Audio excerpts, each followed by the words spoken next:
Hello students, welcome to study smart with Pandey sir. बेटा, आज हम क्लास 10th एनसीईआरटी सिलेबस की इस चैप्टर को करेंगे जिसमें इंट्रोडक्शन टू ट्रिग्नोमेट्री है। सबसे पहले ये समझना होगा कि ट्रिग्नोमेट्री होती क्या है भाई। ट्रिग्नोमेट्री क्या चीज है। ट्रिग्नोमेट्री में जो वर्ड है उसी को ब्रेक कर दो आप। ट्राई गोनो मिट्री, तीन वर्डों से मिलकर बना है। ट्राई गोनो और मिट्री, तीन वर्ड अगर आप अलग अलग समझ लें। ट्राई मीन्स 3, गोनो मीन्स साइड्स, मिट्री मीन्स मेजरमेंट। भाई किसी भी ट्राइंगल की 3 साइड्स की मेजरमेंट की जहां भी स्टडी की जाती है उसे हम ट्रिग्नोमेट्री कहते हैं। ठीक है ना। जब हम ट्राइंगल की 3 साइडों में रिलेशंस को सीखने की कोशिश करेंगे तो उस स्टडी को हम ट्रिग्नोमेट्री बोलते हैं। और हमारे सिलेबस में जो ट्रिग्नोमेट्री लगती है वो राइट ट्राइंगल की ट्रिग्नोमेट्री अप्लाइड है। अगर हमारे पास एक राइट ट्राइंगल गिवन है तो इसकी राइट ट्राइंगल की साइडों में हम रिलेशंस को सीखते हैं। इसकी राइट ट्राइंगल की साइडों में रिलेशन देखने के लिए भैया ये अगर जिस पॉइंट पर ये राइट एंगल होता है इसकी ठीक अपोजिट साइड को आप हाइपोटेन्यूस बोलते हैं। ठीक अपोजिट साइड को हाइपोटेन्यूस बोलते हैं। कुछ भी नेम दे दो इसको, कोई बोले ए नेम दे देते हैं, बी नेम दे देते हैं, सी नेम दे देते हैं। अगर आपके पास ये हाइपोटेन्यूस है तो इसकी रिमेनिंग 2 साइड्स में से एक साइड को आप बेस बोलते हैं, एक साइड को आप परपेंडिकुलर बोलते हैं। अब ये बेस और परपेंडिकुलर डिपेंड करते हैं एंगल पर। ये किस पे डिपेंड करते हैं? एंगल पर। अगर मैं थोड़ी देर के लिए आपसे बोलूं फॉर एंगल सी, अगर मैं सी एंगल की बात करता हूं तो भैया मुझे सी एंगल इस ट्रायंगल में ढूंढना पड़ेगा। मेरा सी एंगल इस वाले पॉइंट पे बना हुआ है, मैंने स्टार से रिप्रेजेंट कर दिया और उसको डबल वो कर दिया इस सी एंगल के हिसाब से, क्योंकि मेरी नजरें हर बार इसी एंगल पर जाएंगी। आप इस एंगल की ठीक अपोजिट साइड को आप परपेंडिकुलर बोलते हैं। इसकी ठीक अपोजिट साइड को आप परपेंडिकुलर बोलते हैं। जो साइड आपकी बच जाती है उसको आप बेस बोलते हैं। आप मेरी बात समझ रहे हो ना। ये परपेंडिकुलर और बेस है। अगर इसी की जगह पर वही ट्रायंगल है, मैं उसी ट्रायंगल में अगर मैं देखूं सेम ट्रायंगल, मैंने कोई ट्रायंगल नया नहीं दिया है, उसी ट्रायंगल में बात कर रहा हूं मैं। उस ट्रायंगल का फिर से बी पॉइंट पर मैंने राइट एंगल बना दिया। ये सी एंगल था, ये ए एंगल था। और अगर मैं अब की बात आपसे बोल दूं तो भाई हमें ए एंगल के लिए बात करना शुरू कर दूं आपसे। अब मैं इस वाले एंगल के लिए बात कर रहा हूं, मैंने थोड़ा कर्ली टाइप का बना दिया। ये इस ए एंगल की बात कर रहा हूं मैं। अगर ए एंगल के लिए बात करूंगा तो आप फिर देखो 90 की साइड अपोजिट साइड फिर से आपकी हाइपोटेन्यूस होगी। हाइपोटेन्यूस यही साइड रहेगी 90 की अपोजिट। अब इन रिमेनिंग साइड में, क्योंकि आप क्वेश्चन को ए एंगल के लिए सॉल्व कर रहे हैं तो ए एंगल की अपोजिट साइड अब की बार परपेंडिकुलर हो जाएगी और जो रिमेनिंग साइड आएगी वो बेस बन जाएगी। आप मेरी बात समझ रहे हैं ना। परपेंडिकुलर और बेस एंगल पर डिपेंड करते हैं। मेरे कहने का मतलब जिस एंगल के लिए आप क्वेश्चन को सॉल्व करेंगे उस एंगल के हिसाब से परपेंडिकुलर और बेस डिसाइड होंगे। Hypotenuse remain same. हाइपोटेन्यूस 90 की अपोजिट साइड को बोलते हैं। जहां भी 90 डिग्री का एंगल बना होगा उसकी अपोजिट साइड हाइपोटेन्यूस होगी। बेस और परपेंडिकुलर एंगल पर डिपेंड करेंगे। जिस एंगल के लिए आप ट्रिग्नोमेट्री में क्वेश्चन को सॉल्व कर रहे होंगे उस एंगल की अपोजिट साइड को परपेंडिकुलर बोलेंगे और जो रिमेनिंग साइड आएगी उसको बेस बोलेंगे। समझ आ रहा है। और हमारे सिलेबस में क्लास 10th में सिर्फ राइट ट्रायंगल में एप्लीकेबल ट्रिग्नोमेट्री है। ठीक है, अब आपको क्लियर है इतना? कोई कंफ्यूजन नहीं? ठीक। हमारे सिलेबस में ट्रिग्नोमेट्री में 6 ट्रिग्नोमेट्रिकल रेशियोज होते हैं बेटा।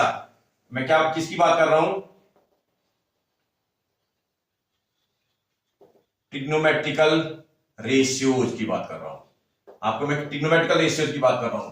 ये ट्रिग्नोमेट्रिकल रेशियोज क्या क्या होते हैं भैया? पहला ट्रिग्नोमेट्रिकल रेशियो साइन SINE होता है, उसको हम शॉर्ट फॉर्म में साइन थीटा बोलते हैं। मैंने थीटा से मेंशन किया है इसलिए मैं साइन थीटा बोल रहा हूं। ऐसे ही सेकंड वाला जो रिलेशन होता है वो कोसाइन होता है, उसको हम cos थीटा से रिप्रेजेंट करते हैं। इसको हम cos थीटा से रिप्रेजेंट करते हैं। थर्ड वाला वो टेंजेंट होता है जिसको आप tan थीटा से रिप्रेजेंट करते हैं, tan थीटा। उससे नेक्स्ट वाला कोटेंजेंट होता है जिसको आप cot थीटा से रिप्रेजेंट करते हैं। उसके बाद सीकेंट होता है जिसको आप sec से रिप्रेजेंट करते हैं, sec ऑफ थीटा। उसके बाद कोसीकेंट होता है जिसको आप कोसेक से रिप्रेजेंट करते हैं, कोसेक थीटा। इस तरह से 6 ट्रिग्नोमेट्रिकल रेशियोज हमारे सिलेबस में होते हैं। इन सभी ट्रिग्नोमेट्रिकल रेशियोज को फाइंड आउट करने के लिए आप एक प्रीवर्ब याद करके रखते हैं। देखो ये प्रीवर्ब हम याद करके रखते हैं। पंडित बद्री प्रसाद हर हर बोले सोना चांदी तोले। अब आप इस प्रीवर्ब को अगर आप याद कर लें तो आप सारे निकाल लेंगे।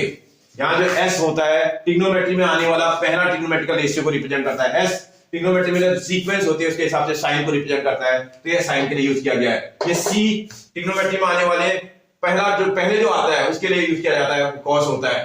टी यहाँ देखो टेन के लिए यूज किया जाता है। इसका ना आप इसके ट्रिग्नोमेट्रिकल रेशियोज को बहुत आसानी से निकाल सकते हैं अगर आपको ये समझ में आ रहा हो। तो इसका साइन का जो रिलेशन होता है वो परपेंडिकुलर अपॉन हाइपोटेनस होता है। साइन का क्या रिलेशन होता है?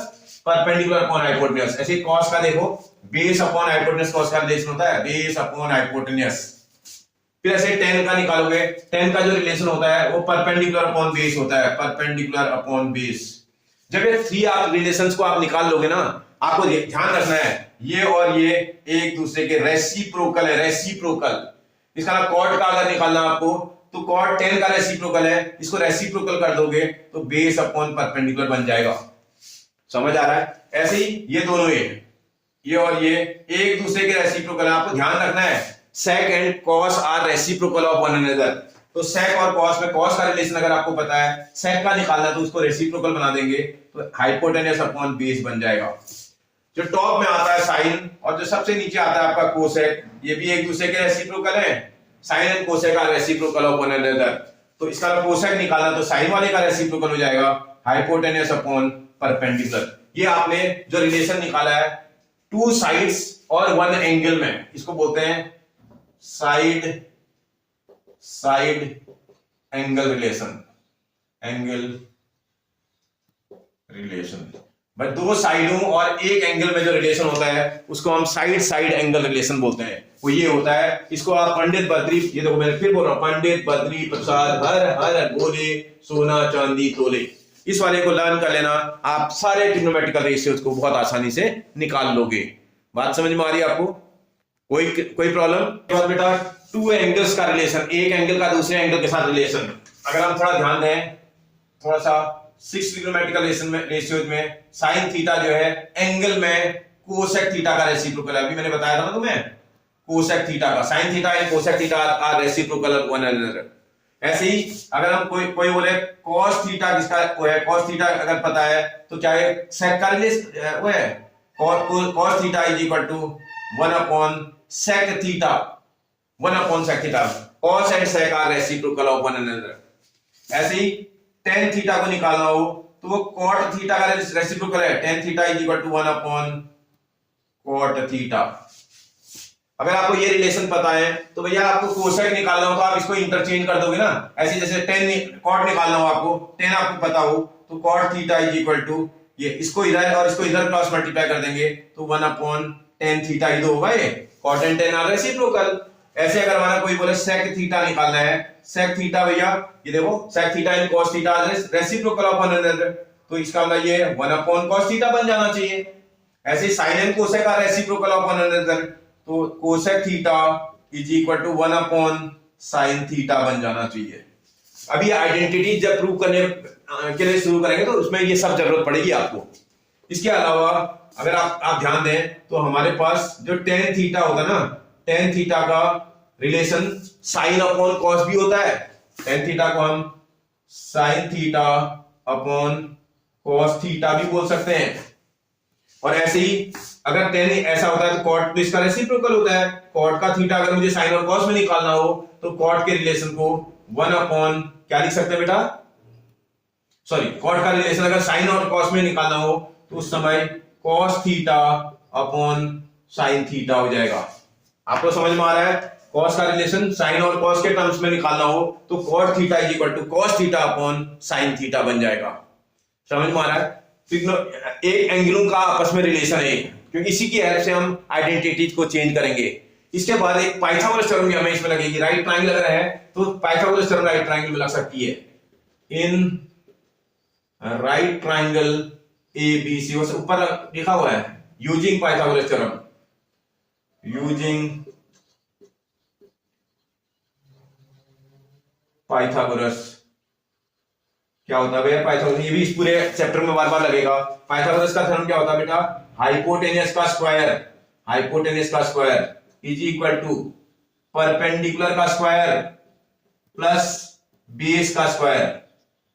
बेस का स्क्वायर। ये रिलेशन अगर आप लर्न करके रखोगे, कोई भी साइड निकालनी हो आप इसकी हेल्प से निकाल सकते हैं, आता है आपको पहले से ही। तो पाइथागोरस थ्योरम अगर आप यूज करें तो hypotenuse square equal to perpendicular square plus base square, इन्हीं को इंटरचेंज करके आप किसी की भी वैल्यू को कैलकुलेट कर सकते हैं। इतनी बात समझ में आ रही है? कोई कंफ्यूजन? अभी और फॉर्मूले हमें लर्न करने पड़ेंगे, क्योंकि हमें आइडेंटिटी तभी बनेगी जब हम फॉर्मूले जानेंगे।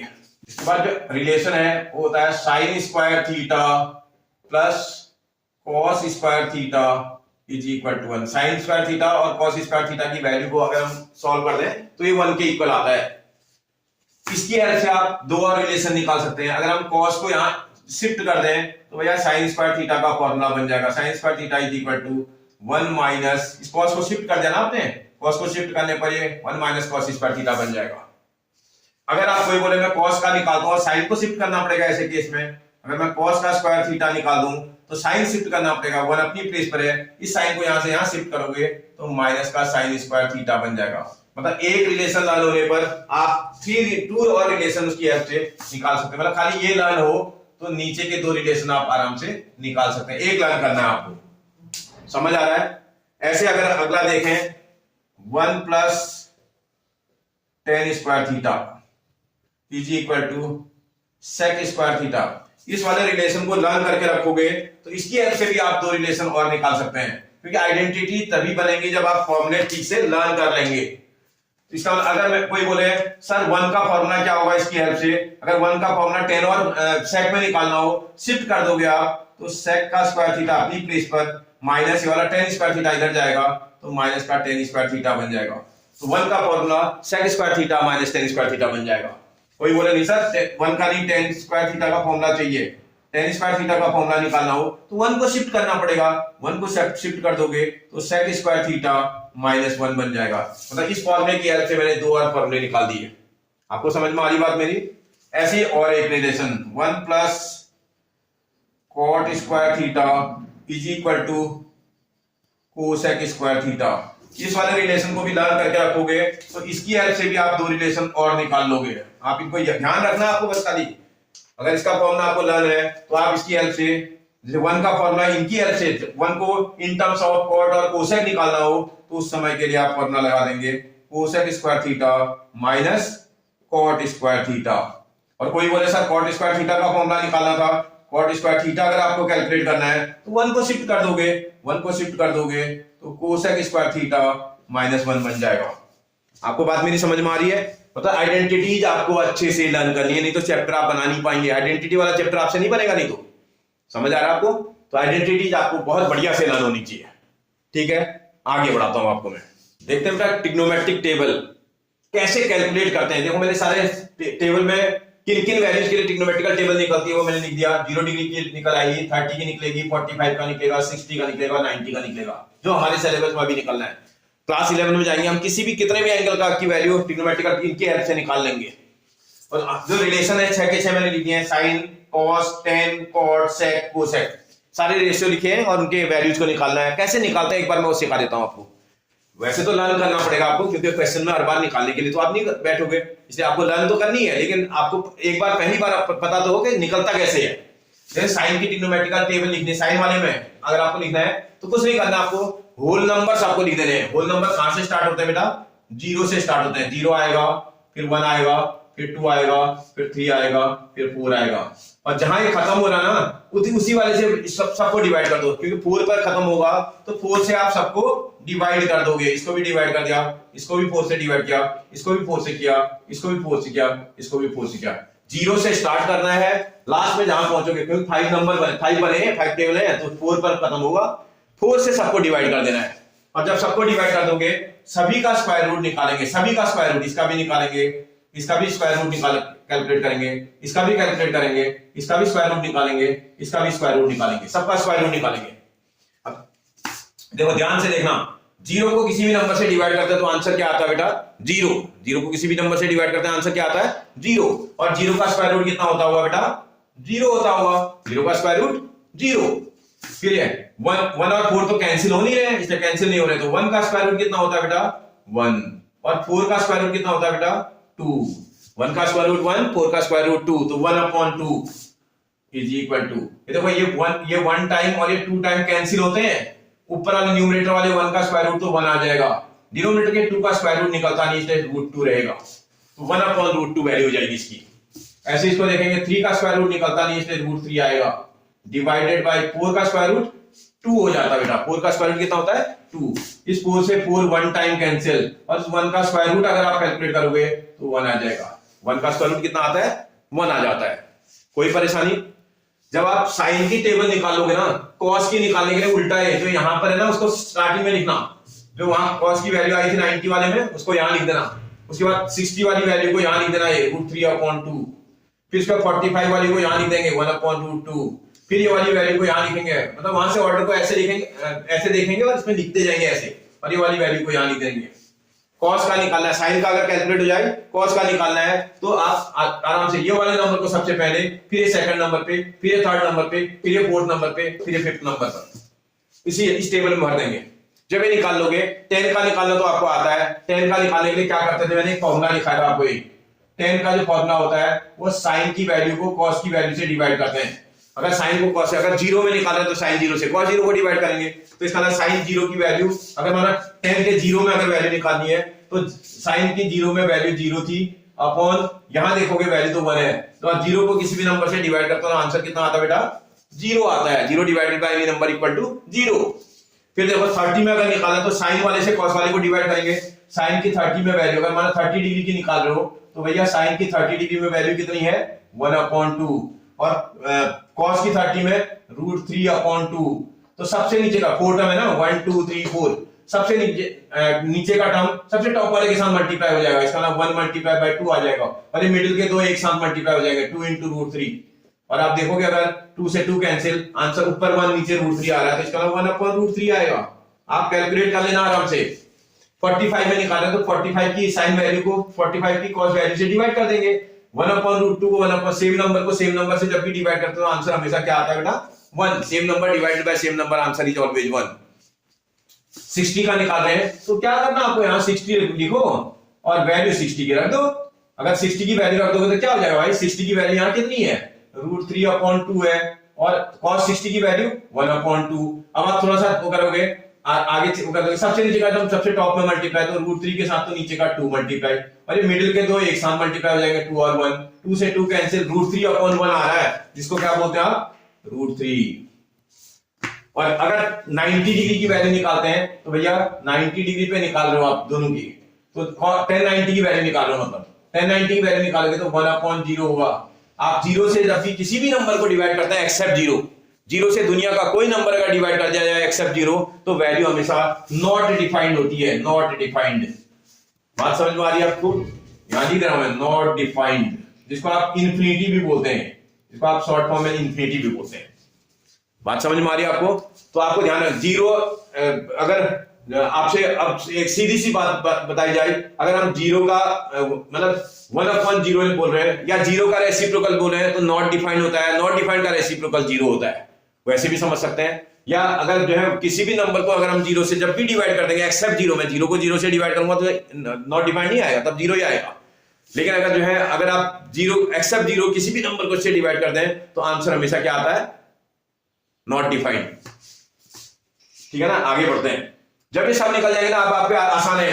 अब ये दोनों एक दूसरे के रेसिप्रोकल थे ना, आपने पढ़ा था पहले, 10 और cot एक दूसरे के रेसिप्रोकल, तो उल्टा करते जाओ। जीरो का रेसिप्रोकल अभी बताया मुझे नॉट डिफाइंड हो जाएगा, इसका रेसिप्रोकल √3 आ जाएगा, इसका रेसिप्रोकल 1 का 1 ही रेसिप्रोकल होता है, √3 का रेसिप्रोकल बेटा 1/√3 हो जाएगा। ऐसे नॉट डिफाइंड का रेसिप्रोकल जीरो, अभी बताया था ना, नॉट डिफाइंड का रेसिप्रोकल जीरो, जीरो का रेसिप्रोकल नॉट डिफाइंड। फिर देखो sec निकालना तो किसका रेसिप्रोकल होता है बेटा sec, और ये cos एक दूसरे के रेसिप्रोकल है, cos और sec।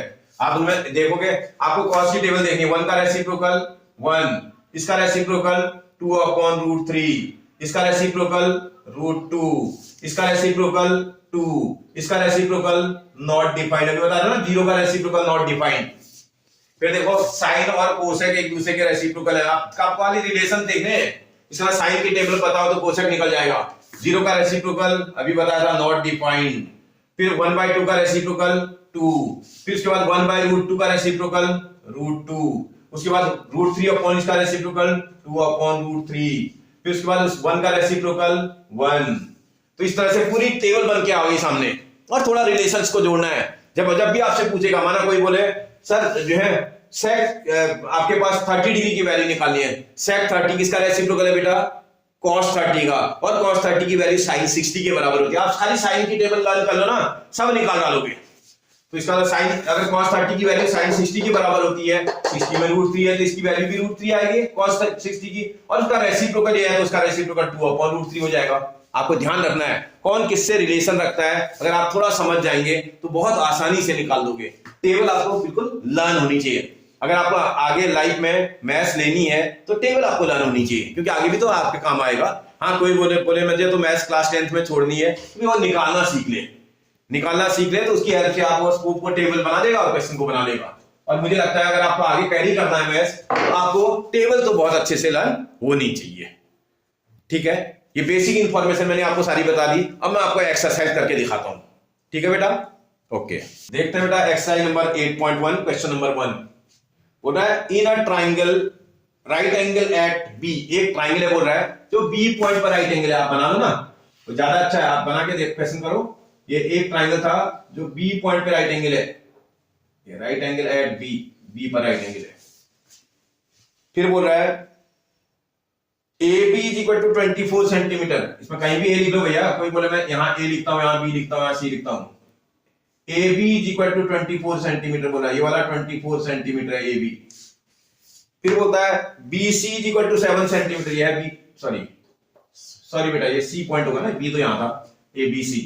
तो बी पॉइंट अगर मेरा बी सी दे रखा है तो ये 7 सेंटीमीटर का गिवन है, 7 सेंटीमीटर। और आपसे कुछ इंफॉर्मेशन निकालने के लिए बोल रहा है। इतनी इंफॉर्मेशन आपको निकालनी है 2 पार्ट में, इसमें साइन ए निकालना है, कॉस ए निकालना है, साइन सी निकालना है, कॉस सी निकालना है। ठीक है, निकाल देंगे, सब निकल के आ जाएगा। जब हम क्वेश्चन को सॉल्व करेंगे तो जरा देखते हैं इसी का। अगर आप सॉल्यूशन करना स्टार्ट करेंगे तो भैया सबसे पहला काम, किसी भी क्वेश्चन को जब भी सॉल्व करना है, आपको ट्राइंगल की 3 की 3 साइड पता होनी चाहिए।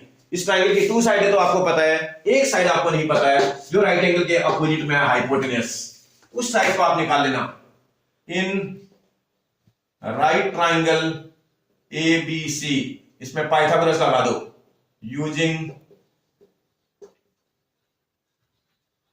Pythagoras theorem. अगर इसमें पाइथागोरस थ्योरम लगा देंगे तो हाइपोटेनस का स्क्वायर, क्वेश्चन में हाइपोटेनस क्या नाम है बेटा, हाइपोटेनस की प्लेस पर AC लग रहा है, AC का square is equal to sum of the square of other 2 sides. ये हाइपोटेनस है, hypotenuse square equal to sum of the square of other 2 sides. इसका AB square plus BC square आ जाएगा। आराम से करना, AB की प्लेस पर वैल्यू 24 और इसका स्क्वायर कर देंगे, प्लस BC की प्लेस पर 7 इसका स्क्वायर कर देंगे। 24 का स्क्वायर 576 आना चाहिए बेटा आपको। जितना फास्ट आप कैलकुलेशन कर पाएंगे उतना अच्छा। 7 का स्क्वायर 49, इसी को ऐड कर दोगे, 6 और 9 15 का 5 कैरी इक्वल टू 1, 7 और 4 11 और 1 12 का 2 कैरी इक्वल टू 1, 5 और 1 6। ये AC स्क्वायर की वैल्यू आ रही है इतना, तो therefore AC is equal to square root of 625 और इसी को सॉल्व कर दोगे 25 सेंटीमीटर आ जाएगा। एग्जामिनर आपसे बोला था AC कितना आएगा, मैं यहां लिख देता हूं, अभी मेरा निकल चुका है ना, 25 सेंटीमीटर आपका AC। जब AC निकल जाएगा, आपसे एग्जामिनर क्या बोल रहा था, आपसे बोल रहा है पहले वाले पार्ट में साइन A निकालो। भैया क्या करना पड़ेगा, आपको A एंगल ढूंढना पड़ेगा। मुझे लगता है A एंगल मेरा यहां पर है, इस A एंगल के लिए मुझे क्वेश्चन को सॉल्व करना है। भाई A एंगल के लिए मैं क्वेश्चन सॉल्व करूंगा तो मेरे सारे परपेंडिकुलर बेस परपेंडिकुलर और बेस A के हिसाब से चलेंगे।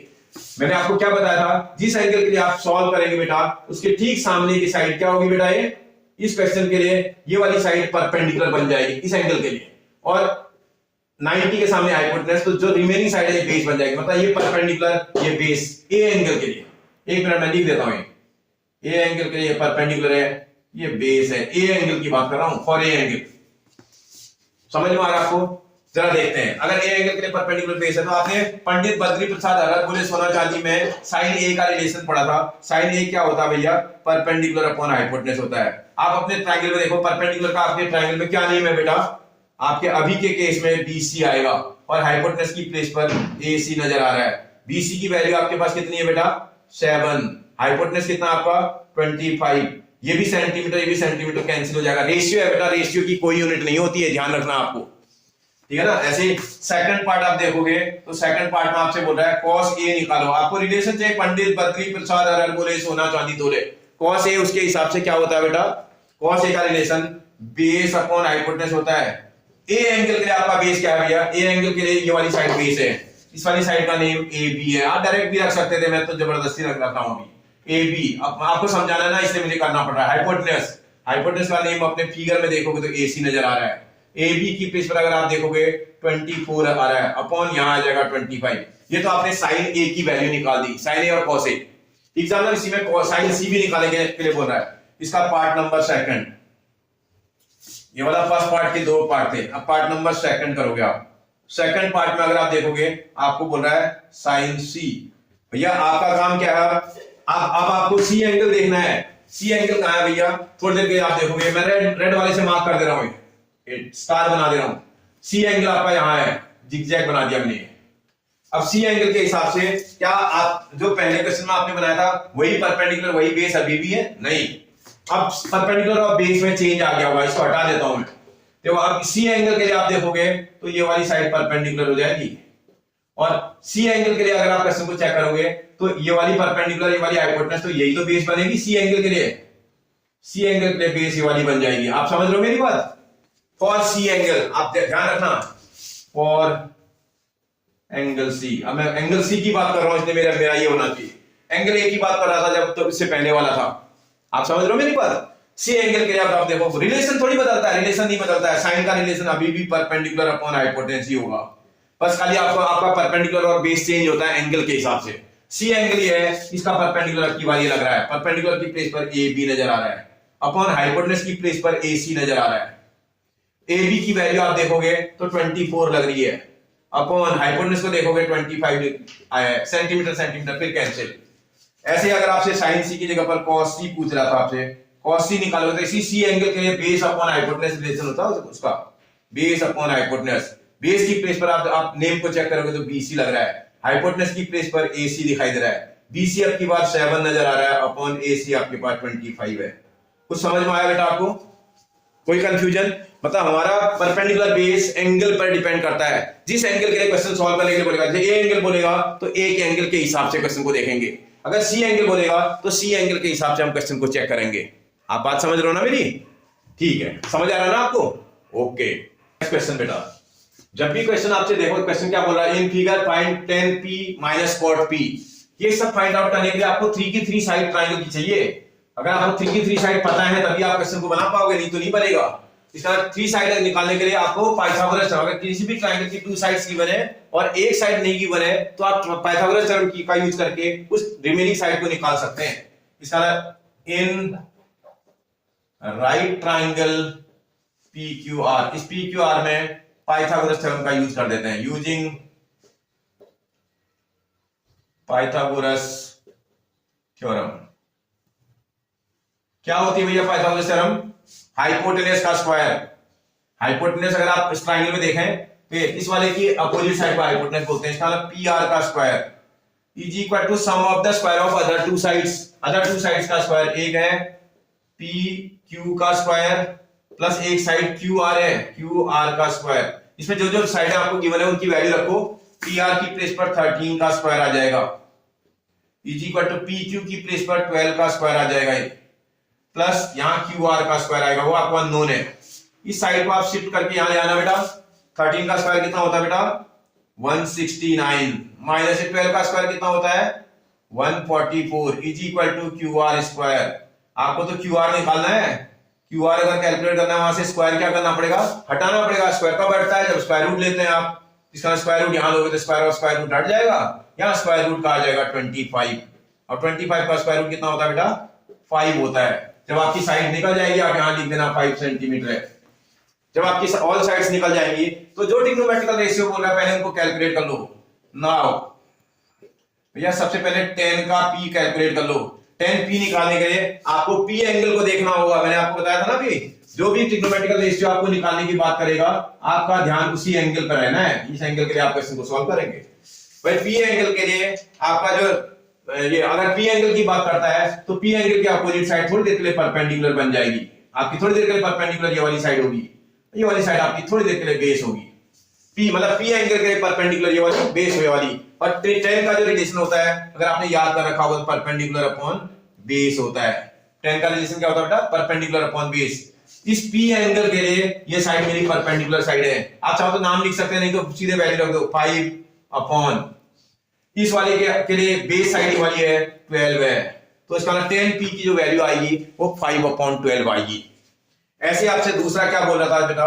कॉट आर निकालो बोल रहा है, cot R is equal to. अब की बार जब आप कॉट आर निकालने की बात करेगा तो आप एंगल कौन सा देखोगे बेटा? इस वाले एंगल को चेक करोगे। मैंने कर्ली उस एंगल से कर्ली बनाया था, इस कर्ली एंगल के लिए आप क्वेश्चन को सॉल्व करोगे। उस कर्ली एंगल के लिए अगर आप थोड़ी देर के लिए चेक कर लें, इस एंगल के लिए ये वाली साइड क्या बन जाएगी बेटा? तुम्हारी परपेंडिकुलर बन जाएगी, और ये वाली साइड क्या बनेगी? बेस बन जाएगी। इसका अब की बार अगर आप कॉट आर का रिलेशन लगाएंगे, क्या फॉर्मूला होता है कॉट आर का? बेस अपॉन परपेंडिकुलर होता है। कॉट का रिलेशन क्या होता है बेटा? Base upon perpendicular. इस आर एंगल के लिए आपका बेस कौन सा है बेटा? 5 है आपका बेस, अपॉन इस वाले के लिए परपेंडिकुलर कितना है? 12 है। ये वैल्यू आपने निकाल दी। अब तुमसे क्या निकालने के लिए बोला? देयरफॉर आपसे बोला था calculate 10p minus cot R. अरे वैल्यू तो रखोगे, 10p की प्लेस पर 10p की जो वैल्यू आपने कैलकुलेट करके लाए हो आप उसको रख दोगे 5/12 माइनस कॉट आर की प्लेस पर कॉट आर की वैल्यू रखोगे वो भी 5/12 है। सेम नंबर में से सेम नंबर माइनस कर दे तो आंसर कितना आता है बेटा? 0 आंसर आता है। Same number minus same number equal to answer 0। समझ आ रही है आपको मेरी बात? कोई confusion? Okay. Question number 7, if cot theta is equal to 7/8 then evaluate first part is this, second part is this. जब भी ऐसा टाइप क्वेश्चन आता है तो आपको कुछ करना नहीं बेटा। मैंने आपको एक चीज बताई थी, आप देखोगे क्वेश्चन नंबर 3, 4, 5, 7, 8, 9 ये क्वेश्चन सेम टाइप के हैं, सेम एक ही टाइप के क्वेश्चन है, सेम टाइप के क्वेश्चन। कोई एक क्वेश्चन आपकी समझ में आ जाए, आप बाकी सारे क्वेश्चंस को इजीली कर लोगे। देखो मैं क्वेश्चन नंबर ये दो आपको मैं करके दिखाता हूं, 7 और 8 इन दोनों को मैं करूंगा। ये क्वेश्चन ये क्वेश्चन ये क्वेश्चन और ये क्वेश्चन को आप खुद करेंगे। इसके लिए डू इट योरसेल्फ वाली प्रॉपर्टी इस पे लगा दो, आप खुद करोगे इसको। 3rd, 4th, 5th और 9th, 7th और 8th मैं करके दिखाता हूं। क्वेश्चन नंबर 7 करने के लिए पहले एक राइट ट्राइंगल बना लो और उस राइट ट्राइंगल के एक्यूट एंगल वाली पोजीशन पे थीटा लिख लो। जो एंगल यहां लिखा है वो एक्यूट एंगल की पोजीशन में लिख देते हैं। थीटा यहां लिखा था, यहां राइट एंगल बना दिया। कुछ भी नेम लिख दो, कोई बोले ऐसा कोई ABC नेम लिखते हैं, लिख दो। जैसे आप नेम लिखोगे तो क्वेश्चन में देखो क्या क्या गिवन है, आपको पहले देख लेना। अगर आप देखो cot theta is equal to 7/8 आपको गिवन में दिया हुआ है। भाई कॉट का पंडित बद्री प्रसाद हरक बोले सोना चांदी तोले में रिलेशन क्या होता है? कॉट का रिलेशन अगर आपने देखा हो 10 का रेसिप्रोकल है परपेंडिकुलर अपॉन बेस 10 का, तो इसका बेस अपॉन परपेंडिकुलर होना चाहिए। और अगर आप अपने क्वेश्चन में ध्यान देंगे ये थीटा की ठीक अपोजिट वाली साइड परपेंडिकुलर होनी चाहिए। ये वाली परपेंडिकुलर है, ये वाली बेस है। आप ध्यान से समझ लो पहले। थीटा एंगल के लिए this side is perpendicular, this side is base. तो भैया इस साइड का बेस की प्लेस पर आपके बेस का नेम क्या है बेटा? BC नेम दिख रहा है मुझे, अपॉन परपेंडिकुलर की प्लेस पर AB नेम दिखाई दे रहा है। अब आपको मैं क्लास अगर आपने 6 में ध्यान दिया हो तो आपको ऐसा दिया रहता था, length ratio breadth is equal to 5/3। क्या करते थे आप? अलजेब्रा में कई बार क्वेश्चन आता था तो आप पुट कर देते थे let length is equal to 5, कोई एक अल्फाबेट लगा देते थे, उस पर कुछ भी लगा दो, वहां X लगाते थे जैसे नॉर्मली। और ऐसे breadth is equal to 3, same alphabet breadth पर भी लगा देते थे। रेशियो वाले क्वेश्चन को जब सेपरेट किया जाता है तो अल्फाबेट सेम अप्लाई किया जाता है। तो ऐसे ये भी तो है, ये भी तो BC ratio AB is equal to 7/8 लग रहा है। इस वाला ये वाला BC का रेशियो पार्ट है, ये वाला AB का रेशियो पार्ट है। जब इसका मतलब जब आप सेपरेट करोगे let BC is equal to 7, उस पर कोई अल्फाबेट लगा दो, कोई भी लगा दो, मैं K लगा दे रहा हूं, जैसे X भी लगा सकते हैं आप। And base AB is equal to 8, उस पे भी सेम अल्फाबेट लगा देना है। 7K और 8K। अब याद है वैल्यू को देखो, BC की प्लेस पर 7K दिख रहा है, इसको 7K बोल दोगे। और इस वाले को 8k लिख दोगे। तो हटा देता हूं मैं, परपेंडिकुलर बेस हटा दिया गया। अब जरा क्वेश्चन को देखिए, इस वाले क्वेश्चन पर अगर मैं पाइथागोरस की थ्योरम लगा दूं तो मेरा ये हाइपोटेन्यूज वाला पोर्शन निकल जाएगा।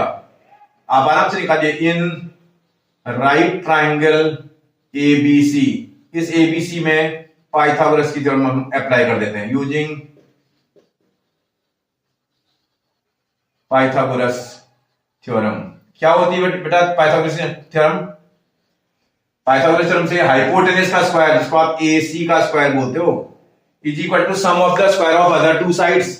अदर टू साइड आप देखो क्या क्या दिख रही है आपको, एक 8k नजर आ रहा है, उसका स्क्वायर कर दोगे, प्लस दूसरा 7k नजर आ रहा है, उसका भी स्क्वायर कर देंगे।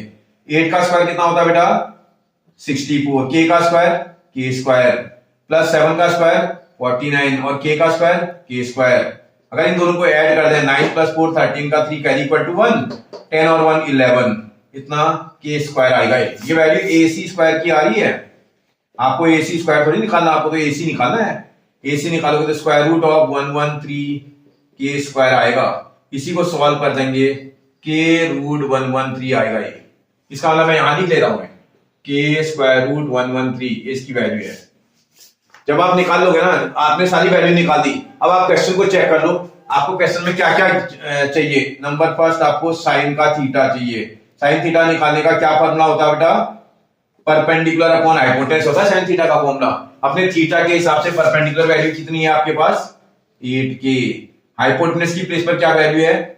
k root 113। k से k कैंसिल, साइन थीटा की वैल्यू निकल आई 8 अपॉन रूट 113। ऐसे कॉस थीटा भी निकाल लो बेटा, कॉस थीटा, जिसका फॉर्मूला बेस अपॉन हाइपोटेनस होता है।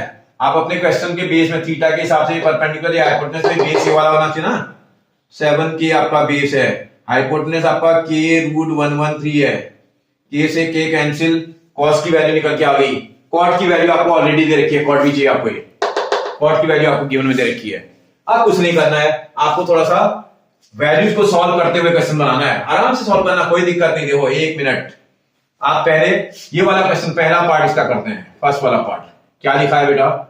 1 plus sine theta multiplied by 1 minus sine theta divided by 1 plus cos theta multiplied by 1 minus cos theta. आपको क्या करना है, जितनी भी ट्रिग्नोमेट्रिकल वैल्यूज आपको दे रखी हैं उन सबकी वैल्यू आपको इसमें पुट कर देनी है। कर दो जरा। That is equal to 1 minus sine theta की प्लेस पर साइन थीटा की वैल्यू अभी तो निकाले थे आप, ये 8 अपॉन स्क्वायर रूट ऑफ 113 दिखाई दे रहा है, ये प्लस का है। अगला देखो 1 minus 8 upon square root of 113 आ जाएगा। साइन की प्लेस पर आपने साइन की वैल्यू को पुट कर दिया है। फिर देखो अपॉन 1 प्लस कॉस की प्लेस पर कॉस की वैल्यू देखो कितनी है?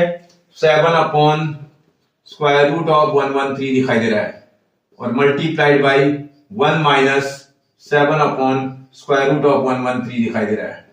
आप देखो ध्यान से देखो, इसके न्यूमरेटर और डिनोमिनेटर में एक फॉर्मूला अप्लाई हो रहा है। मैं लिख दे रहा हूं, जरूरत नहीं है लेकिन लिख दे रहा हूं मैं। a plus B multiplied by a minus B, जिसको आप a square minus B square बोलते हैं। आपने देखा होगा ध्यान से, न्यूमरेटर और डिनोमिनेटर में a plus B into a minus B type का फैक्टर लग रहा है, और जिसको हम a square minus B square बोलते हैं। a की प्लेस पर आपके पास 1 वैल्यू है, और 1 का स्क्वायर करेंगे तो 1 ही आता है, लेकिन मैं लिख दे रहा हूं square root of 8 upon root of 113 का होल स्क्वायर हो जाएगा, ये डिवाइडेड बाई, यहां भी 1 का स्क्वायर आएगा, माइनस आगे देखोगे तो 7 अपॉन स्क्वायर रूट ऑफ 113 का स्क्वायर आना चाहिए। अगर आप इसको सॉल्व कर दो ना, इसको आप अलग से सॉल्व कर दो, 1 का स्क्वायर कितना होता है बेटा? 1 माइनस 8 अपॉन इसका स्क्वायर करो, सॉल्व करेंगे 8 का स्क्वायर 64, रूट ऑफ 113 का स्क्वायर 113 अपॉन 1 माइनस 7 का स्क्वायर 49 अपॉन रूट ऑफ 113 का स्क्वायर 113। देखो फ्रैक्शनल वैल्यूज है, न्यूमरेटर और डिनोमिनेटर में एलसीएम लेना पड़ेगा। न्यूमरेटर में अगर आप एलसीएम लोगे तो कितना आ जाएगा बेटा? 113 इसका एलसीएम आएगा, इससे इसको मल्टीप्लाई करेंगे 113 आना चाहिए, माइनस यहां 64 आ रहा है, डिवाइडेड बाय, नीचे देखोगे इसका भी एलसीएम ले लोगे तो 113 आ रहा है, और यहां 113 से 1 को मल्टीप्लाई करेंगे 113 आएगा, माइनस इससे इसको डिवाइड करके 1 से मल्टीप्लाई करेंगे 49। अब देखो फोर टर्म्स का क्वेश्चन आ रखा है। 4 टर्म के क्वेश्चन में क्या करते हैं, इन दोनों को तो आप एक साथ मल्टीप्लाई करते हो, अरे टॉप और बॉटम, सबसे टॉप वाला और सबसे नीचे बॉटम वाले नंबर को एक साथ मल्टीप्लाई कर देते हैं। इसको माइनस करो, देखो कितना आ रहा है, 49 आ रहा है माइनस करने पर, मल्टीप्लाइड बाई यहां सबसे नीचे का 113 ऊपर चला जाएगा, ये 113 टॉप में चला जाएगा, ये 113 अपनी प्लेस पर है, मल्टीप्लाई बाई इसमें से इसको माइनस करेंगे तो 64 आ रहा है, इससे ये cancel, that is equal to 49 upon 64 आ गया इसका सॉल्व करने पर। फर्स्ट वाले क्वेश्चन का पार्ट निकल के आ चुका है। जरा सेकंड वाला पार्ट देखते हैं। सेकंड वाले में क्या बोल रहा है आपसे, ये बोल रहा है कॉट स्क्वायर थीटा। भाई क्या मतलब है इसका, मैंने मीनिंग तो समझे पहले। देखो क्या होता है, अगर हम एलजेब्रा की बात करें, एलजेब्रा में ए बी स्क्वायर अगर आता है तो मतलब क्या है एलजेब्रा में, ए इंटू बी तो मीनिंग होता है इसका। एलजेब्रा में अगर ए बी स्क्वायर आ जाए तो इसका ए इंटू बी मीनिंग है। ऐसे यही चीज अगर आप जो है एलजेब्रा की जगह पर ज्योमेट्री में आ जाए, अगर ज्योमेट्री में कभी ए बी स्क्वायर आता है तो इसका क्या मतलब होता है, A B side multiplied by A B side, क्योंकि ज्योमेट्री में तो लेंथ को रिप्रेजेंट करता है, ए बी लेंथ होती है उस समय, A B into A B, तो मीनिंग को समझना होता है। ऐसे टिग्नोमेट्री में भी कॉट स्क्वायर थीटा का क्या मतलब होता है भाई, cot theta multiplied by cot theta, या और इसी को कॉट थीटा का होल स्क्वायर भी बोल सकते हैं। कॉट स्क्वायर थीटा का मतलब जो कॉट थीटा की वैल्यू आएगी उस पूरी वैल्यू का होल स्क्वायर। अब आप मीनिंग को समझिएगा, अगली बार से आपके काम आएगा। तो मैं हटा रहा हूं इसमें कॉट स्क्वायर थीटा का मतलब कॉट थीटा की जो वैल्यू है उसका स्क्वायर कर देना है। कॉट थीटा की वैल्यू 7/8 था और 7/8 का आप होल स्क्वायर कर दोगे। 7 का स्क्वायर कितना होता है बेटा 49, 8 का स्क्वायर कितना होता है बेटा 64। इसका मतलब कॉट स्क्वायर थीटा और की जो वैल्यू सॉल्व करने पर आएगी वो 49/64 आनी चाहिए। कोई परेशानी बेटा, बहुत बढ़िया क्वेश्चन है, आप आराम से कर सकते हो। अगर आपके समझ में ही आ गया, आप देखो खुद ही समझ लो। मैं अभी 8 क्वेश्चन भी करके आपको दिखा रहा हूं, लेकिन नहीं करूंगा आप तब भी आप बना दोगे। जैसे मैंने ये करा है वैसे आप बाकी क्वेश्चंस को कर दोगे। इसमें एक बात का ध्यान रखोगे, बिना रेशियो के क्वेश्चन को जब सेपरेट करेंगे तो कांस्टेंट लगाए बिना नहीं बनाएंगे, इस बात का ध्यान रखा जाए। अगर कोई बोले मैं तो 7 और 8 लेकर के बनाया था, मेरा आंसर तो आ गया, आंसर जरूर आ गया, लेकिन आपको ये कॉन्सेप्ट नहीं समझ में आया कि रेशियो के क्वेश्चन को जब सेपरेट करा जाता है तो कांस्टेंट अप्लाई भी किया जाता है। रेशियो को बिना कांस्टेंट के सेपरेट नहीं कर सकते आप। समझ में आ रहा है आपको, कर लोगे बेटा, कोई दिक्कत? ठीक, देखते बेटा क्वेश्चन नंबर 8। अब आप बोलोगे सर यहाँ क्वेश्चन नंबर 7 जो है 3, 4, 5 और 9 तो क्वेश्चन दिखने में अलग अलग हैं, और ये आप बोल रहे हो कि ऐसे ही क्वेश्चन है। भाई आप क्वेश्चन को थोड़ा सा देखोगे तो ये केवल इसने ऐसे लिखा ना, इसको ऐसे लिखे वाले क्वेश्चन को थोड़ा सा इसका ये यहाँ क्रॉस मल्टीप्लाई कर देंगे। जब आप सॉल्यूशन करना स्टार्ट करेंगे तो थोड़ा सा इतना काम कर लोगे। मतलब आपको 3 cot A दिया था, 3 cot A is equal to 4, तो आप यहां से cot A निकाल लो। cot A is equal to 4 upon 3 का क्रॉस मल्टीप्लाई करेंगे तो नीचे चला जाएगा ना। जब ऐसा आएगा तो आप चेक कर लो, आपका question number 3, question number 4, question number 5, question number 7, question number 9, इसी 8 क्वेश्चन जैसे ही है। इस तरह एक क्वेश्चन के समझ में आ जाने पर मैं सारे क्वेश्चन बना दूंगा, बिल्कुल इसी पैटर्न पर ये क्वेश्चन बनेंगे। टाइप को पहचानना ना आपको, ये तो वही वाला क्वेश्चन है बेटा। जब आप किसी क्वेश्चन को पहचान लेंगे ना, जैसे हम अपने घर आने का रास्ता पहचानते हैं अच्छे से, वैसे ही क्वेश्चनों की पहचान भी है। अगर आप क्वेश्चन आइडेंटिफाई कर लिए, आपने मैथमेटिक्स में क्वेश्चन बना डालने आराम से। देखता हूं एक बार, इसका मतलब बिना राइट ट्रायंगल तो बनेगा नहीं, राइट ट्रायंगल बनाना पड़ेगा। एक राइट ट्रायंगल बनाते हैं जो ए पॉइंट पर एक्यूट होना चाहिए। इसका ए पॉइंट एक्यूट होना चाहिए, जो यहां लिखा होता है एक्यूट की जगह लिखना होता है। ये आपको ध्यान रखना है, जो भी नेम यहां लिखा हुआ उसको एक्यूट वाली पोजीशन पे लिखना होगा। बाकी प्लेसेस पर आप कुछ भी लिख सकते हैं। ए यहां लिखा, कोई बोले मैं बी यहां लिखूंगा, सी यहां लिखूंगा, चलेगा। कोई बोले बी यहां लिखूंगा, सी यहां लिखूंगा, वो भी चलेगा, सब चलेगा। बस इसने बोला तो है नहीं तुमसे राइट एंगल कहां पर है, जब बोल नहीं रहा तो आप कहीं भी लिख सकते हैं। तो अब आप क्वेश्चन को देखोगे, जैसे कॉट ए आएगा, मैंने अभी पिछला क्वेश्चन बनाया था, रेशियो पहले निकालना मुझे। कॉट का क्या रिलेशन होता है भैया, क्या रेशियो होता है? कॉट को आप बेस अपॉन परपेंडिकुलर बोलते हैं, बेस अपॉन परपेंडिकुलर। तो इसका मतलब आपको अपने क्वेश्चन का बेस ढूंढना पड़ेगा ना। आप ए एंगल के हिसाब से बेस ढूंढोगे, इस वाले एंगल के हिसाब से बेस को ढूंढना है आपने। इसका मतलब इसमें जो परपेंडिकुलर हुआ एंगल के ठीक सामने ये वाला परपेंडिकुलर और ये वाला बेस है, मतलब ये परपेंडिकुलर है और ये बेस है। आप समझ रहे हो ना मेरी बात?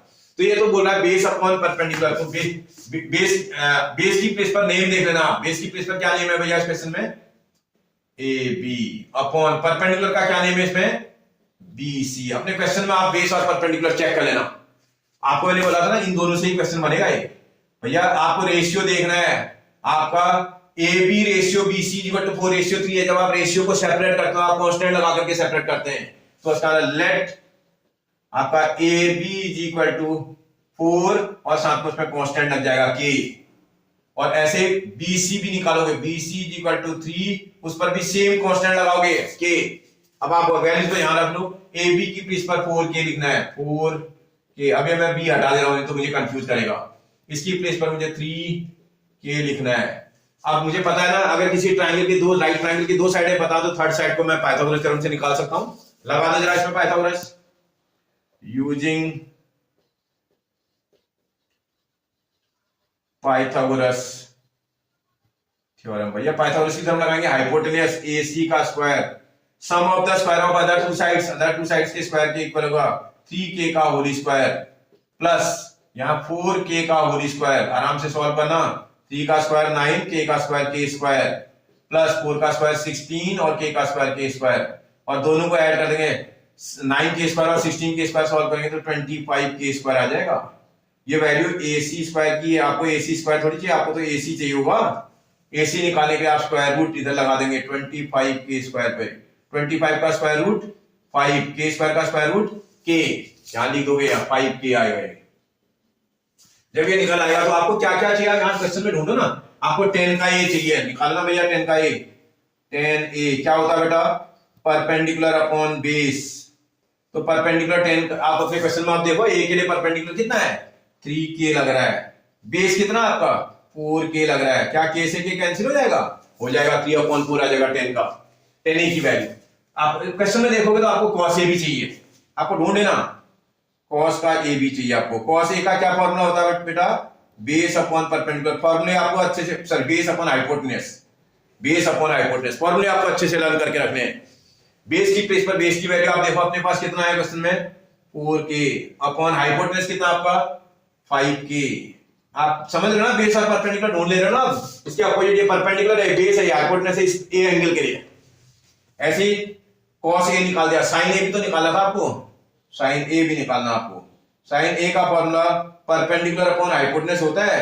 अपने क्वेश्चन का परपेंडिकुलर आप देखोगे 3k लग रहा है और हाइपोटेन्यूस आपका 5k लग रहा है, k से यहां भी k कैंसिल, 3/5 हो जाएगा। जब आप ये निकाल लोगे तो क्वेश्चन का, अब भाई ये तो चेक करने के लिए बोल रहे ना, ये दो साइडें हैं, लेफ्ट इक्वल टू के लेफ्ट में एक साइड है, इक्वल टू के राइट एक साइड है। तो आप 1 मिनट के लेफ्ट हैंड साइड को पहले सॉल्व कर लो। लेफ्ट हैंड साइड में पहले ले रहा हूं, लिख दे रहा हूं 1 minus 10 square a upon 1 plus 10 square a, 1 plus 10 square a। भैया आपको फॉर्मूले में वैल्यूज रखना आता होगा, अभी तो बताया था मैंने। इसका मतलब 1 आएगा माइनस 10 स्क्वायर a का मतलब 10a की वैल्यू का स्क्वायर। 10a की क्या वैल्यू आई थी आपके पास, 3/4। तो 3/4 का आपका स्क्वायर हो जाएगा डिवाइडेड बाई 1 प्लस 10 स्क्वायर है, इसका 3/4 का यहां भी स्क्वायर करेंगे। आराम से ओपन करना, कोई टेंशन लेने की जरूरत नहीं। 1 माइनस 3 का स्क्वायर 9, 4 का स्क्वायर 16 अपॉन, यहां देखोगे 1 प्लस 3 का स्क्वायर 9, 4 का स्क्वायर 16। थोड़ा एलसीएम लेकर के सॉल्व करना। न्यूमरेटर का एलसीएम कितना आ जाएगा बेटा, 16। इस 16 से 1 को मल्टीप्लाई करेंगे तो 16 आएगा माइनस 9।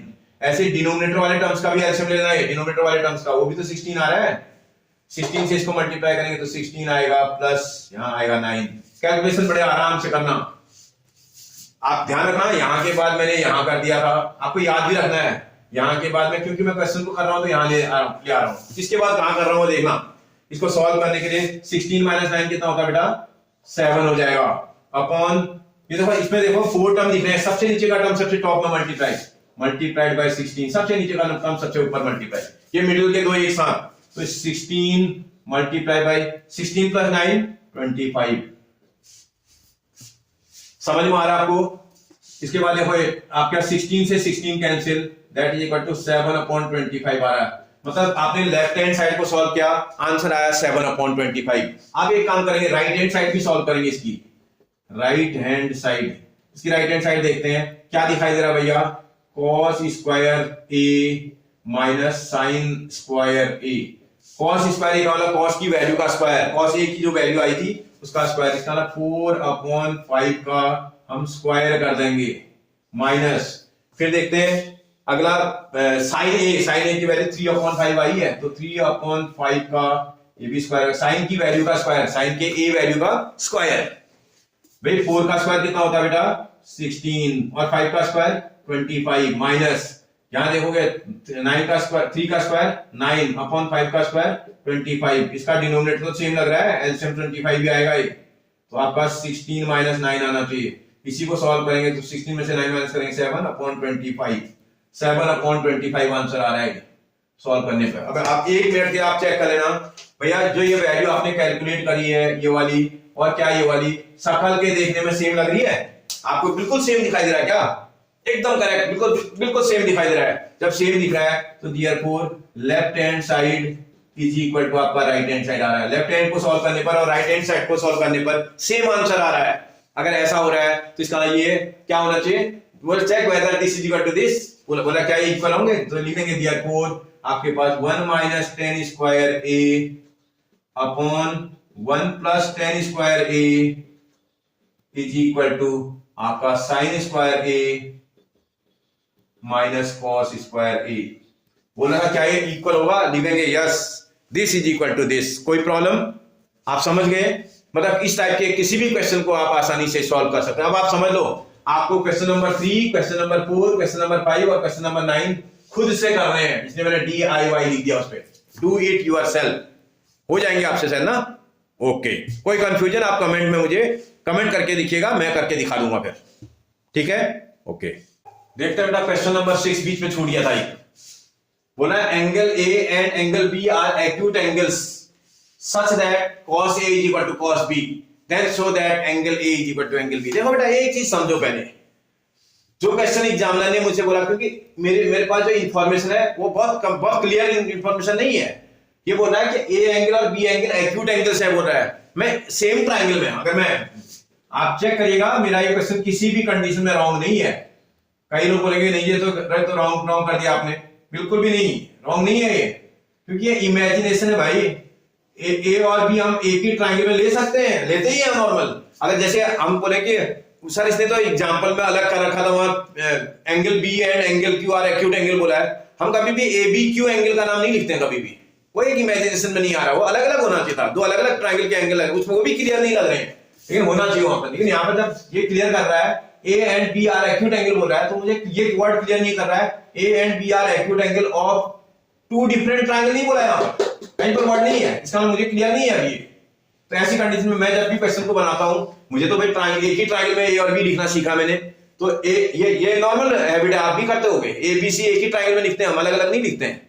तो मैंने इसके हिसाब से क्वेश्चन को बना दिया, ए एंगल को भी और बी एंगल को भी एक्यूट एंगल बना दिया, और राइट एंगल मैंने सी पॉइंट पे रख दिया, क्योंकि हमारा ट्राइंगल राइट एंगल होता है। अगर राइट एंगल सी पॉइंट पे है तो ऐसी कंडीशन में क्या हो जाएगा भाई, इसने जो बोला वैसे मैं उसी हिसाब से बना दूंगा। In triangle A B C में angle C is equal to 90 degree है मेरा, मैंने सी पॉइंट पर एंगल को 90 डिग्री का बनाया है। ए और बी मेरे एक्यूट एंगल है, A and B are acute angles, angle A and angle B are acute angles, ये मैंने क्वेश्चन को कर रखा है भाई। ऐसी कंडीशन है तो जरा देखते हैं एग्जाम्पल क्या बोल रहा है।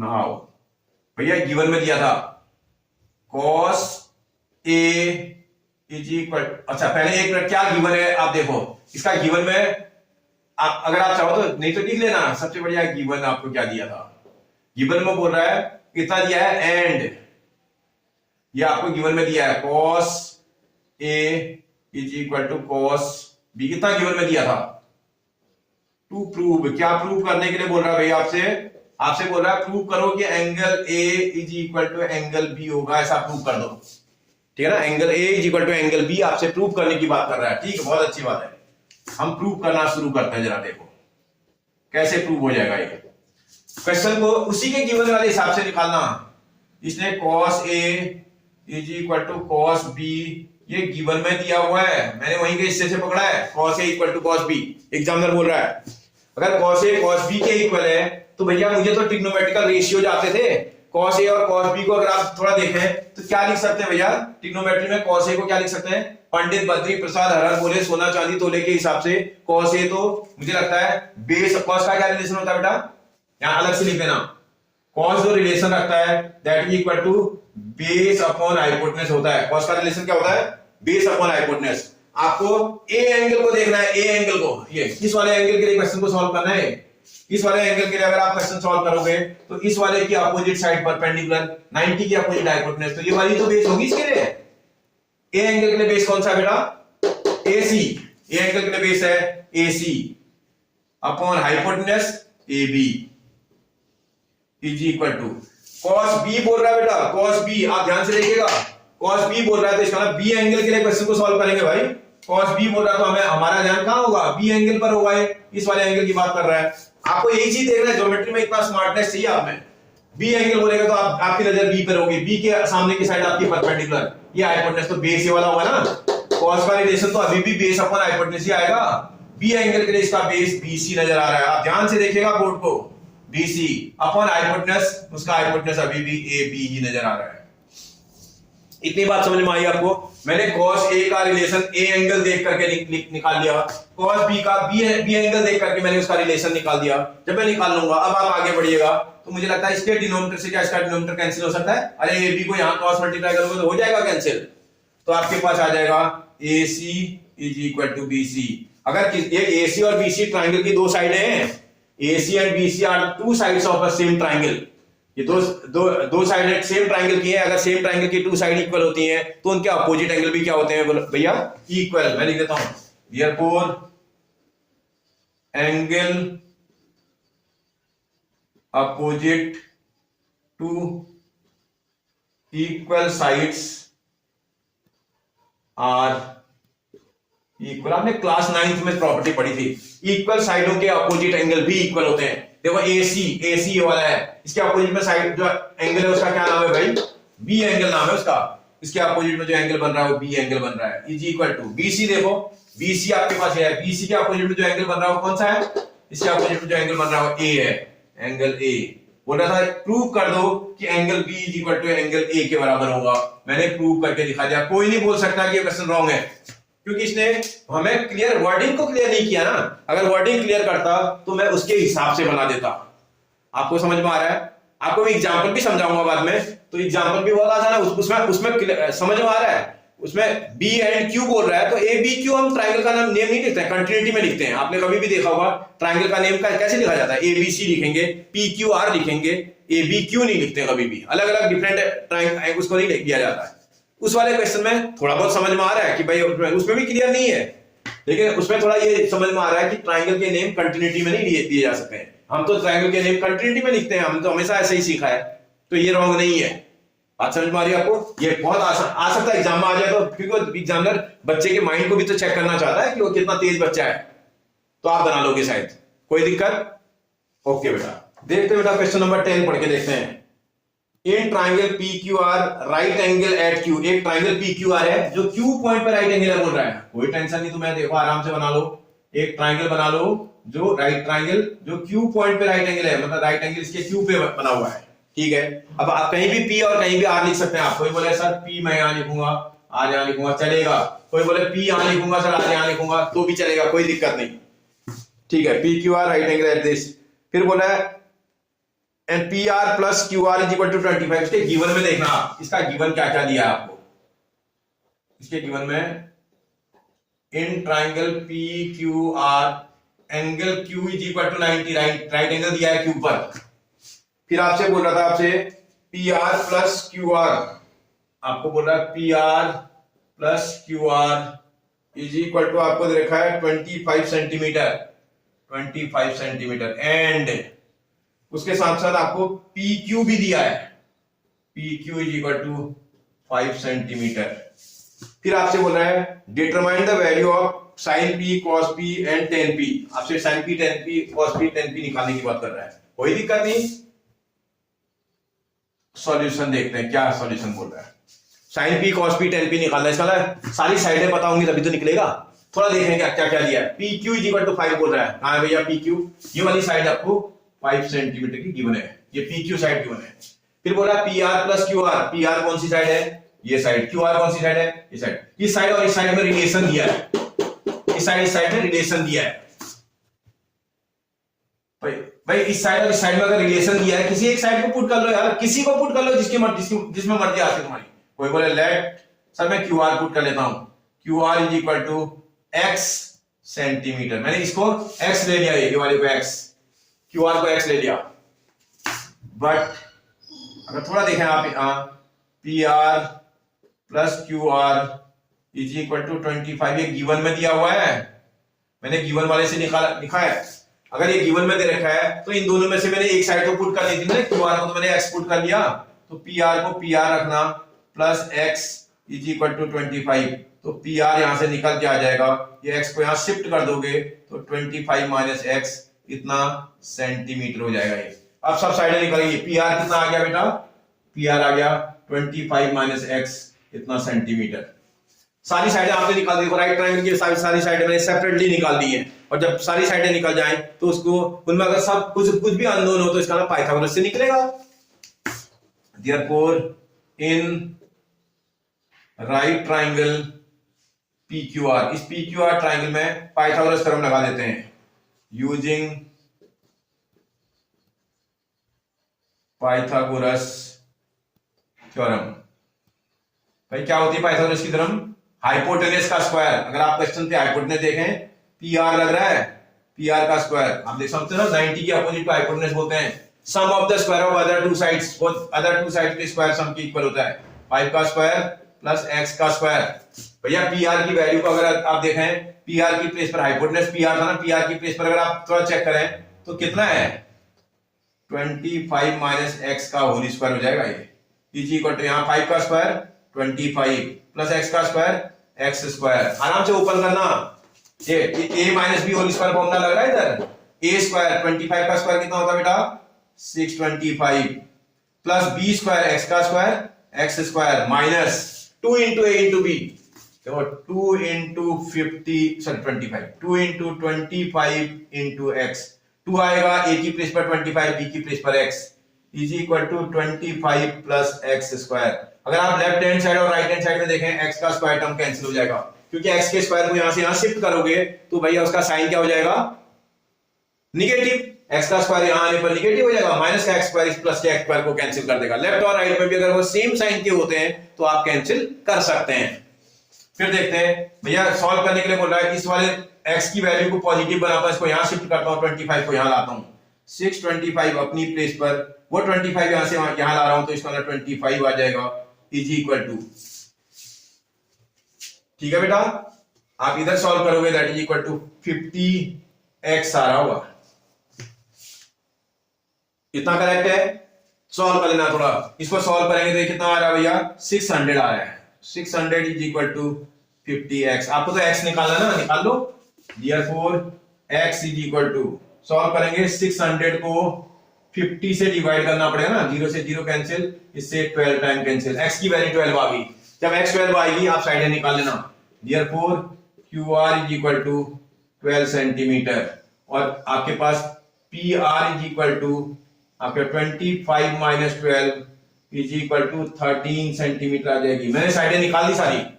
अब एग्जाम अपने समझने के लिए चाहो तो यहां लिख भी सकते हो, ये वाला 13 सेंटीमीटर आ गया मेरा सॉल्व करने पर, ये वाला 12 सेंटीमीटर आ गया, सॉल्व कर दिया मैंने, मैं अपने समझने के लिए मैंने लिख दिया फिगर में। अब एग्जामिनर मुझसे क्या क्या निकालने के लिए बोल रहा था, सबसे पहले बोल रहा है साइन पी निकालो। साइन पी का फॉर्मूला आपको तो आता ही है, परपेंडिकुलर अपॉन हाइपोटेनस होता है, साइन का रिलेशन ही परपेंडिकुलर अपॉन हाइपोटेनस होता है। देखना कि कौन सा एंगल है भाई, परपेंडिकुलर पी एंगल देखना है आपको, थोड़ा अपना ध्यान रखना, बस जल्दबाजी नहीं मचानी है। अगर आप जल्दबाजी करोगे तो रॉन्ग कर सकते हो। मैथमेटिक्स में बेटा कंसंट्रेशन लेवल अच्छी चाहिए, और थोड़ा कंसंट्रेट होकर के काम करोगे तो आपको कोई प्रॉब्लम नहीं होनी चाहिए। क्योंकि पी एंगल बोल रहा था, मैं बिना देखे अगर मैं इसको परपेंडिकुलर बोल दूंगा तो मेरा रॉन्ग हो जाएगा। मैं बार बार बोल रहा हूं मुझे एंगल देखना है, मेरा पी एंगल यहाँ है, पी के अपोजिट साइड मेरी परपेंडिकुलर होगी, पी के अपोजिट मेरी परपेंडिकुलर है, तो इसका परपेंडिकुलर की प्लेस पर कितना है बेटा मेरे पास 12 अपॉन हाइपोटेनस, हाइपोटेनस मेरा 13 होगा, साइन की वैल्यू 12 अपॉन 13 आनी चाहिए। ऐसे अगला बोला था cos p धोता फॉर्मूला बेस अपॉन हाइपोटेनस है। भाई पी एंगल ये था, इसका ये परपेंडिकुलर है, ये हाइपोटेनस है, तो बेस यही तो होगा, बेस मेरे पास 5 है, हाइपोटेनस मेरे पास 13 है, तो इसका वैल्यू होगी cos p की 5/13। फिर tan p भी निकालो बोल रहा, tan p इसका अगर आपने फॉर्मूला पढ़ा हो तो परपेंडिकुलर अपॉन बेस होता है। tan का क्या रिलेशन होता है बेटा? Perpendicular upon base. इस फिगर में इसकी अपोजिट साइड परपेंडिकुलर है, p की अपोजिट साइड वाली परपेंडिकुलर, इसका 12 परपेंडिकुलर है, इसका अपॉन बेस 5 है, 12/5 आ जाएगा। कोई कंफ्यूजन? मुझे नहीं लगता कि इस एक्सरसाइज में आपको किसी तरह की कोई परेशानी आए। ये एक्सरसाइज का क्वेश्चन एग्जाम में आएगा भी, ठीक है ना। आपको ध्यान रखना है बस, आप किसी भी क्वेश्चन को बहुत आसानी से कर लेंगे अगर आप कंसंट्रेट होकर के काम करेंगे। और दूसरा, वैरायटी को पहचानेंगे। अगर वैरायटी आपके पहचानने में नहीं आ रही है तो आप परेशानी में आ सकते हैं। इसलिए वैरायटी पहचानने के लिए आपको बार बार क्वेश्चनों से गो थ्रू होना है, क्वेश्चनों को बार बार अपने आईज के सामने से गुजारते रहना है, ताकि आप क्वेश्चन को अच्छे से पहचान पाए। ठीक है, कोई दिक्कत नहीं है? ठीक है बेटा। अगर आपको मेरा वीडियो पसंद आ रहा हो, अच्छा लग रहा हो, तो शेयर, लाइक और सब्सक्राइब जरूर करें बेटा, ठीक है। और अपने फ्रेंड्स को भी बताएं और मेरा मोटिवेशन भी बढ़ाते रहें, ठीक है। ओके, थैंक यू बेटा।